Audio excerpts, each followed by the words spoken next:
Voltamos, agora nós vamos para o terceiro instrumental aqui dessa aula.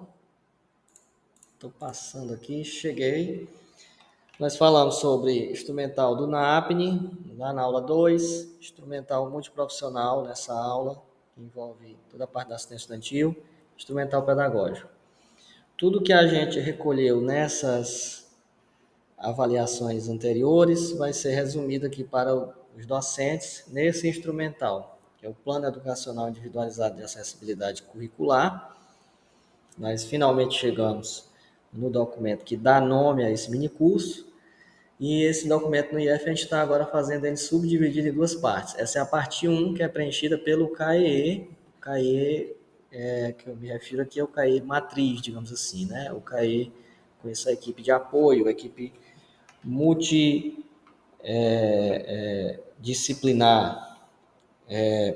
Então, aqui é onde vai ser passado todo o beabá para os professores, se assim podemos dizer, de como acolher melhor o estudante. Importante isso, porque, e não havendo isso daqui, a gente vai precisar, vamos supor, pode ser que você diga, olha, eu não gosto de PEI, eu sigo, não concordo com a lógica do PEI como instrumento pedagógico, mas deve existir algum documento parecido. Para mim, eu não sou um grande defensor do PEI em si.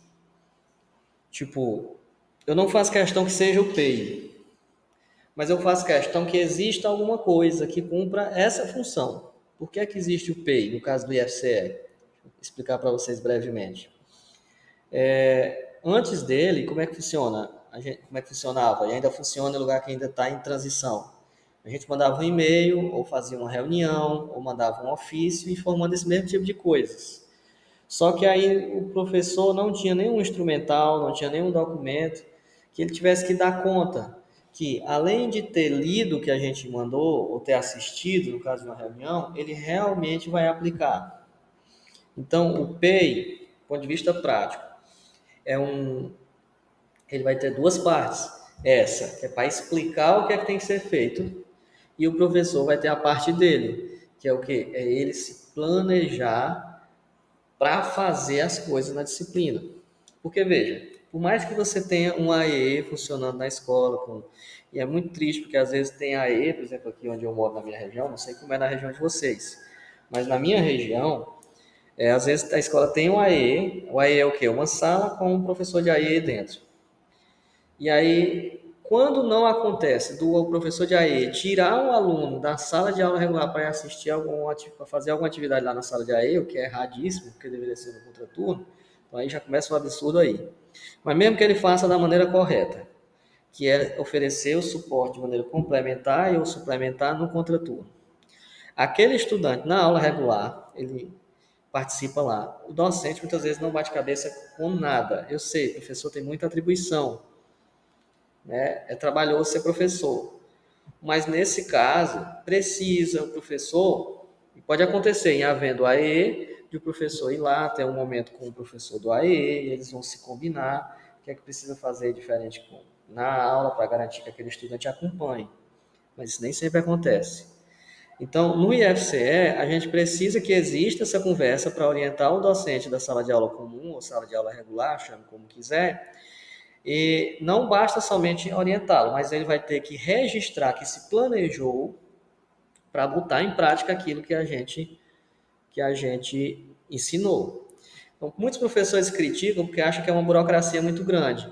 Eu não acho que precisa ser uma burocracia muito grande. Eu sou favorável de você preencher o documento da maneira mais objetiva possível. Não precisa escrever um mundo de texto aí, não. Mas é preciso que você preencha alguma coisa, porque ao preencher você vai necessariamente ter que ter comparado, e aí é o que eu aconselho aos docentes, que peguem essas orientações e comparem com o que está planejado na ementa, no PUD, não sei como é o nome que vocês adotam aí onde vocês trabalham, comparem e veja se lá na sua ementa tem barreiras. Por exemplo, na sua ementa está lá previsto que vocês vão fazer uma visita técnica, que você tem um estudante que usa cadeira de rodas. Aí foi dito, olha, tem que ter cuidado, se for fazer uma visita técnica, tem que ter acessibilidade no transporte, tem que ter acessibilidade no lugar que está sendo visitado. Então, você vai ter que constatar isso, você vai registrar que vai fazer essa análise.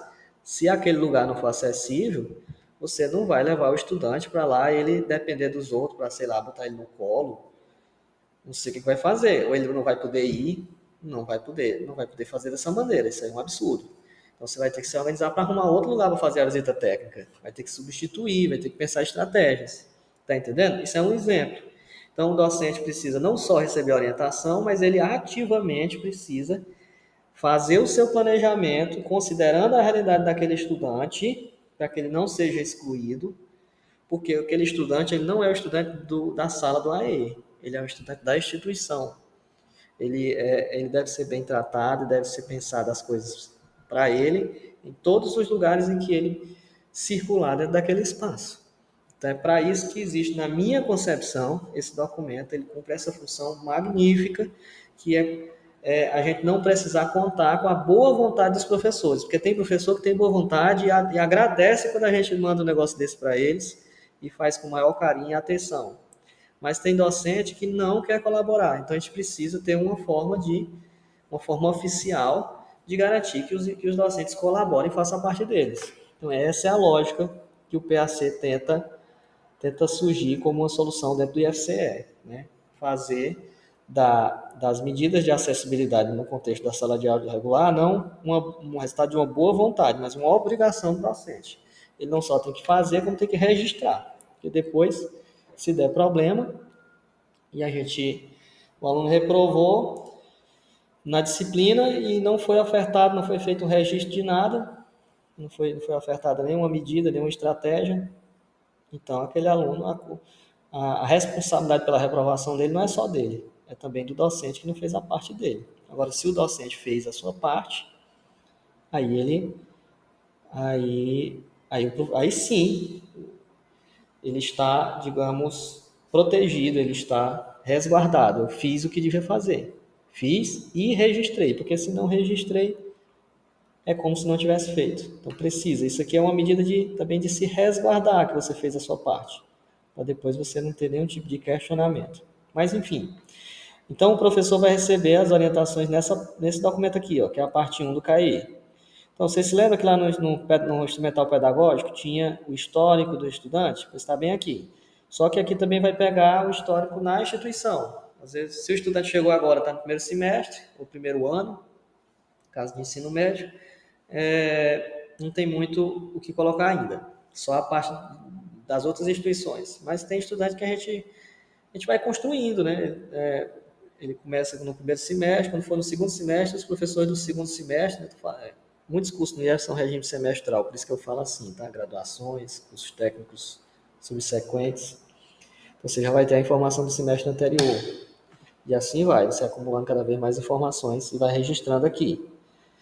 Depois tem as necessidades educacionais específicas, não precisa dizer o diagnóstico, aqui está dizendo que o aluno tem deficiência intelectual, mas não precisa, né? Inclusive tem até um erro aí que eu vou corrigir, né? Que tá da deficiência intelectual com nível, né?